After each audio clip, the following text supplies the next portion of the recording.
আসসালামু আলাইকুম। আজকে আমার জীবনের ছোট্ট একটা হিস্ট্রি আপনাদেরকে বলবো, সবাই একটু মনোযোগ দিয়ে শুনবেন, বিশেষ করে যারা এই ভিডিও বানান তাদের অনেক কাজে আসবে।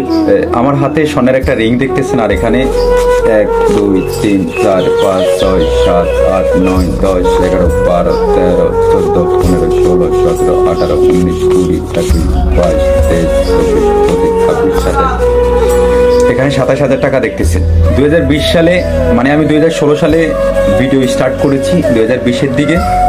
তো আমি ভাবছি যে মোটামুটি আমার ইউটিউব চ্যানেলে কিছু পরিচিত মুখ নিয়ে আমি কাজ করব। তো আমার কিছু পরিচিত মুখ নিয়ে যখন আমি কাজ করতে যাই, কাজ করতে গিয়ে দেখেন আমি প্রিন্স মামুনকে এবং স্বপন আহমেদ ভাইকে দিয়ে আমার এই ইউটিউব চ্যানেলে আমি 3-4টা ভিডিও বানিয়েছি।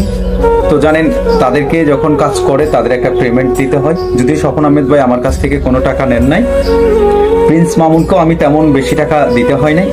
তো আমি যখন সেই কাজগুলো করি, মিডিয়ার কাজ করার জন্য আমার ভোলা থেকে আমি ঢাকাতে যেতে হয়, সেখানে যেতে আসতে খরচ হয়। তো আমার কাছে কোনো টাকা ছিল না।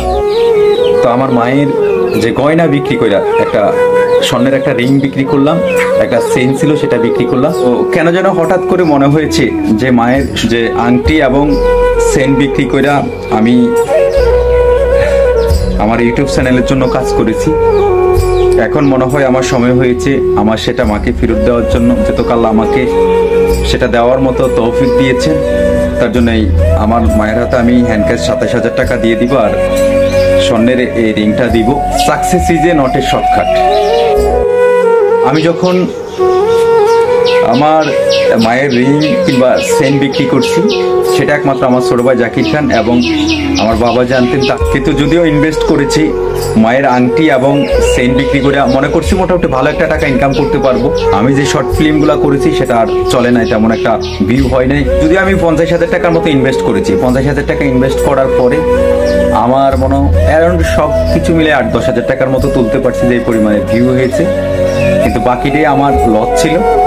তো এখন ইনশাল্লাহ আলহামদুলিল্লাহ ফেসবুক থেকে, সোশ্যাল মিডিয়া মানে ইউটিউব থেকে, ফেসবুক থেকে ভালো একটা টাকা ইনকাম করতেছি। তো এখন ভাবলাম যে আসলে মায়ের যে টাকা ঋণ আছি, সেটা আমার মায়ের ঋণ তো কখনো কোনো সন্তান পরিশোধ করতে পারে না, তবে তার যে স্বপ্নের ঋণ আর চেইনটা নষ্ট করছি সেটা অবশ্যই তাকে ফেরত দেওয়া দরকার।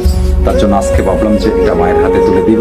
সবাই আমার জন্য দোয়া করবেন এবং যারা এই কাজ করেন লেগে থাকেন, লেগে থাকলে দেখবেন একটা সময় ভালো কিছু করতে পারবেন।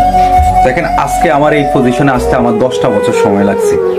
হয়তো আপনাদের আরো কমও লাগতে পারে, কারো আরো বেশিও লাগতে পারে।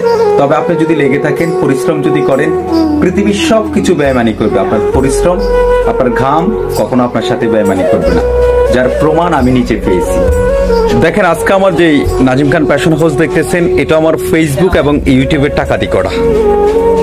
আমি যে অজপাড়া গায়ে থেকে ভিডিও বানিয়েছি, যে সময় আমি ভিডিও বানান শুরু করেছি ইউটিউবে, সেই সময় ইন্টারনেটের ব্যবস্থা ভালো ছিল না, প্রযুক্তি নিয়ে বোঝার মতো তেমন ভালো মানুষ ছিল না, ভিডিও এডিটিং করার মতো দিক নির্দেশনা দিবা আমাকে তেমন ভালো মানুষ ছিল না। এমনও সময় হয়েছে ঘূর্ণিঝড়ের জন্য পুরো ভোলাতে ঘর থেকে কেউ বের হতে পারে না, কিন্তু আমার বাবাকে নিয়ে ভিডিও আপলোড দেওয়ার জন্য রাস্তা রাস্তা ডগি করছি, কারণ আমার ঘরে তেমন ইন্টারনেট থাকতো না। বাইরে বের হওয়ার পরে ভালো ইন্টারনেট পাওয়া যেত। কত রাত্র বাগানের ভিতরে, কত জঙ্গলে দাঁড়াই থাকতাম। বাবা বলতো যে সাপে আঘাত করবো, পোকামাকড়ে ধরবো, জোকে ধরবো, যাইস না। এই কষ্ট করার পরে আজকের এই পজিশনে জানি না কি পেয়েছি, কি পাবো, যে কন্টিনিউ করতে পারছি, এটা আমার জন্য দেখছে না। আপনাদের এত ভালোবাসার জন্য সত্যি আমি অনেক কৃতজ্ঞ। এবং যারা নতুনেরা আছেন, কাজ করেন, যে স্বপ্ন নিয়ে কাজ করেন, সেই স্বপ্ন দেখবেন কোনো না কোনো সময় উপরে যিনি আছেন তিনি বাস্তবায়ন করবেন। যদি এই কথাগুলো বলতে চেয়েছিলাম না, অনেকে দেখছি নতুন কাজ করা স্টার্ট করেছেন, তাদেরকে একটু ইন্সপিরেশন করার জন্য আজকে আমার এই ভিডিও। সবাই ভালো থাকবেন এবং ভিডিওটি শেয়ার করে অন্যকে দেখার সুযোগ করবেন। নতুনেরা যেন আমার এই ভিডিও দেখে কাজ করার জন্য আগ্রহ বাড়ে।